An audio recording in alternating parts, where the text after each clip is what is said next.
Audacity is free. Audacity has been around since the early 2000s, and Audacity is, for a lot of people, completely the wrong tool for the job. If you've ever opened it, started at the interface, and quietly wondered if there's something better out there, you're definitely not crazy. There is. And in the next 10 or so minutes, I'm going to show you the others that I'd actually recommend, broken down by what you're trying to do. Well, here's the thing about Audacity, it's actually not that bad. For what it is, a free open source multi-platform editor, it's impressive and it's lasted a long time. But free and impressive for its age is not the same as the right tool for you to do something in 2026. Market has moved on, and there are now tools that record and edit at the same time, tools that use AI and do it in one click, what used to take 45 minutes or so of fiddling around, and tools built for musicians, podcasters, and sound designers, and even DJs. So in this video, I'm going to walk you through the other alternatives. Each one has a specific use case. I'll tell you exactly who it's for, so you don't waste your time on something that doesn't fit your workflow. Here's a quick roadmap before we start. Riverside, all-in-one audio recording and editing. Audacity, multi-platform free editing. Adobe Audition, professional audio recording and editing. GarageBand, music on Mac devices. Reaper, professional sound engineers. FLStudio, producers and DJs. That's a bunch of different tools. Let's get started. Audacity itself, that's the anchor, and here it is. Let's start with the one you already know because we need to be fair before we move on. This is Audacity. It's free. It runs on Windows, Mac, and Linux. And look at it here with its lovely zoom in. Yes, it does its job.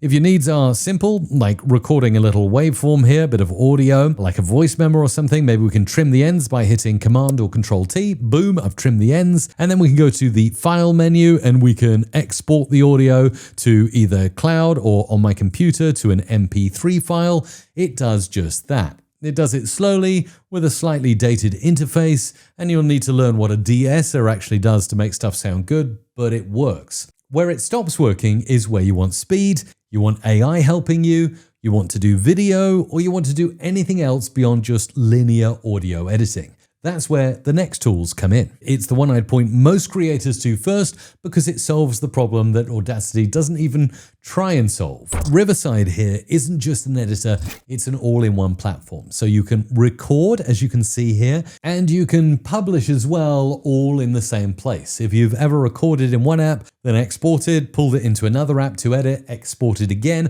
uploaded somewhere else, you already know why that matters. Every export is a quality loss and a workflow break. Riverside cuts that whole chain. The recording side captures locally on each participant's device, and if the internet goes out mid-call, your audio stays clean at source. You get separate tracks per person, and the editing runs in your browser, which sounds limiting until you use it, because it means no software updates, no plugin conflicts, no your project file is for the older version, no nonsense like that. You can use the text-based editor to make an edit. You'll see here, hello again is said twice. Hello again indeed. That was a mistake. Well, no worries. Select the text, hit delete, no playing around with waveforms, and hello again indeed. That's absolutely perfect and so fast. We've also got abilities to use AI tools for removing pauses, filler words, and also improving the quality of your audio. Let's play with Magic Audio off. Hello again. And then let's switch Magic Audio on and listen. Hello again. Much, much better. All here, all in one place, so easy to use. And the AI side is really where it earns its place in this list, especially as an Audacity alternative. Magic Audio will clean up your noisy recordings in one click. And I mean genuinely clean them up, not just give you an AI-enhanced version that sounds like a robot. You strip out filler words, dead air, and breath gaps from a transcript. You can even generate B-roll and put short-form clips out of a long recording automatically. So the honest summary, if you're recording interviews, podcasts, talking head content, or anything where the bottleneck is time spent editing rather than creative sound design, this is your upgrade. So it starts at $29 a month, and there is a coupon code MRC that will get you 20% off any plan. Link in the description. So it's best for all-in-one audio recording and editing, especially if you're a podcaster or creator who wants recording, editing, and publishing in one place. Quick pause here. If you made it this far into a video about audio editing software, You and I both know something important about you. You're, statistically speaking, the kind of person who reads the manual. You're a deeply unusual breed of human, and if you've already hit subscribe, then thank you from the bottom of my heart. You're the reason I keep making videos like this. There is a small, dedicated international society of people who care about gain staging and DSs, and we all are quietly grateful for each other. If you haven't hit subscribe yet, the door is open. I've got biscuits. All right, let's move on. Thank you. Next up, Adobe Audition. If Audacity is the entry-level tool and Riverside is the all-in-one, Audition is the professional's audio editor. This is what you'll find in broadcast studios, in radio post-production rooms, and on the desks of sound editors who've been doing this for decades. If you've been around, you know I have covered in-depth Audition on my channel, and I'll link to some of my best videos down below. What you get is real depth. Multi-track mixing and proper routing. A spectral frequency display that lets you see and edit individual frequencies visually. That's really useful if you've got that annoying hum or some click or pitch that you really can't kill with regular EQ. And the diagnostics panel, for instance, here in Window, if we go to frequency analysis, that really is very, very cool and professionals love it. It scans your audio, gives you a list of every click, every pop, every clip, every section of silence. That is under amplitude statistics. Look at this, I can run it on my audio, and there are the nerdy statistics. You can click through them like a to-do list and fix each one and be done. Hours of manual scrubbing is reduced to minutes. Now, the downside is the learning curve. If you've never used a professional DAW before, Audition will look like a cockpit. It's also part of the Adobe subscription, so you're committing to that ecosystem. But if you're already using Premiere, or if you're doing client work where the audio needs to be genuinely broadcast quality and you need to fiddle with certain settings, this is the tool. It's best for professional audio recording and editing and broadcast quality and full control. Okay, now if you're on Mac or you're a musician, then GarageBand, I often get flack for calling it GarageBand, and I want to be specific about who this is for because it's often misunderstood. GarageBand is not quite a podcast editor. People do use it as one, and it can do that,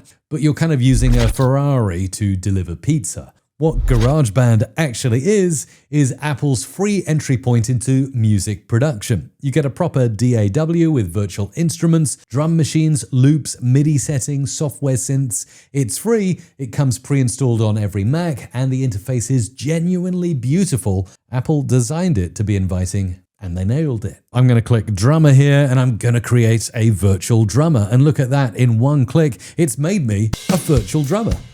Listen to that, it's pretty cool. I can fiddle about with this and change the complexity and the softness of my drummer, and within a quick click, I get a new drummer. That's really, really cool. Now I can go ahead and add in other audio tracks here, maybe for recording my own voice or vocals. The choice is yours. It also has a beat grid, so you can really snap music to a grid. This is music first. The other catch is GarageBand is Mac only. No Windows version, no Linux, absolutely not happening. It's built around music, so podcast workflows feel slightly bolted on. But if you're a Mac user who's making music or even thinking about making music to back your videos, there's no reason to not open this software. It's best for musicians or Mac owners. Next up, Reaper is the audio editor many audio engineers talk about when no one else is in the room. It's not flashy, the interface is, well, let's be polite, functional, right? But it's really, really powerful and deeply customizable. It runs on basically anything, Windows, Mac, Linux, even older hardware. People run Reaper on machines that shouldn't really be able to run a calculator. And the thing about Reaper is the licensing. It's technically not free, but it's the most honest paywall in software. You get a fully functional 60-day trial, after which you get a discounted personal license. It's around $60. That's one-off, not a subscription. For what you're getting, that's almost free. I can create a new track here. I can hit the record button down here. Hello, this is me recording a radio jingle. Wow, Reaper is lightning fast. I love this. And you'll see it's saved there. I can save it to my disk. I can start up another track. And of course, I've got the ability to go down here and pop open routing for the track. So if you've done all that good stuff in Audition before, Reaper has it too. The other cool thing is effects are really easy to access. You can just show the effects window by clicking there. And now I've got all these VST plugins, things like distortion, which come natively on my Apple, or I can use the Reaper native plugins for delay, compression, EQ. It's all there as you'd expect. So who is it for? Well, sound engineers, post-production people, anyone who wants a serious DAW capability without the Adobe subscription. Now, the trade-off is the learning curve, the interface again, it won't hold your hand. It's like figuring things out. And if you want a tool that will grow with you for the next decade, Reaper is genuinely hard to beat. It's been around for years, it's not really going anywhere.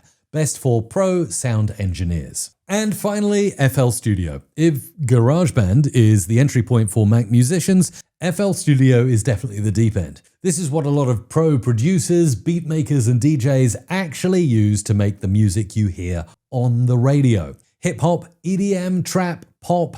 There's a very good chance the producer was working inside FLStudio. And what makes it different from others on the list is it's built for music production first, audio editing second. Look at this beat grid here. It's for the musician. You've also got a step sequencer over here. The piano roll, the mixer, these are all designed for someone who's building a track from scratch, not someone who's cleaning up a vocal recording. So look at this. Here's the mixer where I can change settings here easily. I can switch tracks on and off as I need to. Set time delays. I can add in plugins and packages over here. There's lots of downloads for me. I can choose kick drums and how I want to sequence them here. Now, one thing FLStudio does that most nobody else does is it has lifetime free updates. You buy it once and every new version is free forever. That's a genuinely rare model and it's definitely worth flagging. Now, the downside, if you're not making music, this is not your tool. Don't buy FLStudio to edit a podcast. You'll hate yourself. It's best for producers and DJs. 6 tools there, 6 jobs. If you want all-in-one recording and editing without juggling apps, Riverside. If you want free, simple, cross-platform for basic jobs, Audacity still has a place. If you want professional broadcast-grade control, Adobe Audition. If you're a musician on a Mac, GarageBand. Or GarageBand. If you're a serious audio engineer who wants depth without a subscription, it's Reaper. And if you're producing music or making beats, FLStudio is your friend. The mistake most people make is picking the tool everyone else uses instead of the tool that actually fits the job. Audacity is fine, it's just not for everything. Pick the one that matches what you're actually doing and you'll save yourself hours every single week. Now, YouTube's almost certainly picked something good for you to watch next. There's a video showing on your screen and the algorithm thinks it fits exactly what's in your head right now. And it's usually right. I'll see you in the next one. Thanks.